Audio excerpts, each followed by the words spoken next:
Thomas had gone to the works to be mended, so the Fat Controller asked Duck to look after the branch line. Duck was delighted. It made a nice change, and he got along swimmingly with the coaches. Percy was happy to see him again, and although Toby was grateful for the help, he found Duck to be rather opinionated.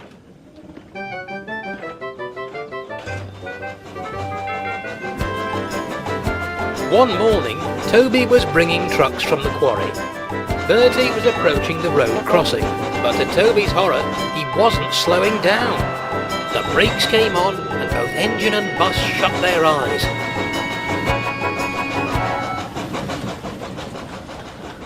When they met at the next station, Bertie was most apologetic. "I'm sorry, Toby," he sighed. "I've got a new driver, you see. He seems to think I can beat you to the crossing." "Oh, that's all right," Toby smiled. "I just hope he doesn't put you in danger like that again." "Didn't your driver see the crossing gates, Bertie?" "There are no gates," Toby replied. "It's..." Duck gasped. "How can you run a line with no gates? It isn't dignified. Otherwise these road vehicles wouldn't know to stop." "I know when to stop, thank you," scowled Bertie.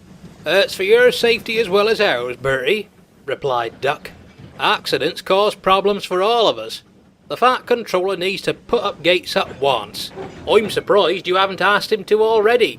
Toby and Bertie said no more. "I don't believe it, Percy," said Duck. "I never thought Toby would be foolish enough to run on an unsafe line." "The line is safer because Toby runs on it," explained Percy.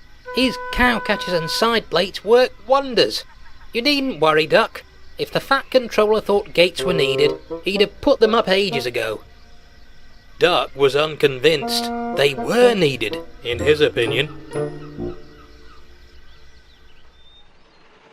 Recently, one of the level crossings had been having issues with its gates.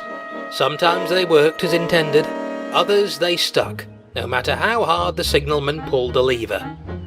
There hadn't been any accidents, only headaches from the delays, and the engines all took great care when they approached. Unfortunately, no one had warned Duck. The next morning, Duck was puffing happily along. The coaches sang quietly to each other, and Duck was pleased with himself.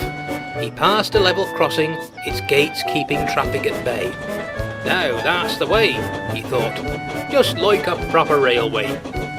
At the troublesome crossing, the cars and lorries had passed safely through. A new signalman was covering for the regular one. He pulled the lever and went back to his coffee. He didn't notice the gates had stuck.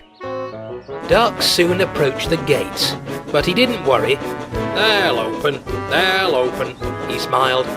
But they didn't. They're sure to open, they have to. Still the gates stayed shut, and Duck was getting closer and closer. "Stop! Stop!" he cried. His brakes screeched and his whistle blew, but it was too late.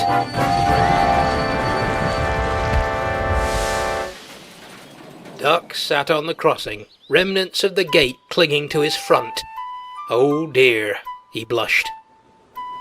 There wasn't time to examine him. Traffic was starting to build on either side of the crossing.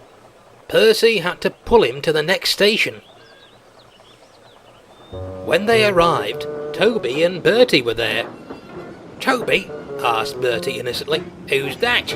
"It's Duck," replied Toby.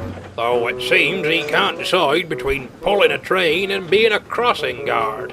"Whatever he's doing, it doesn't look very safe to me." Duck blushed and looked at his buffers, decorated by the broken gate. He wouldn't be making any more remarks about safety for quite some time.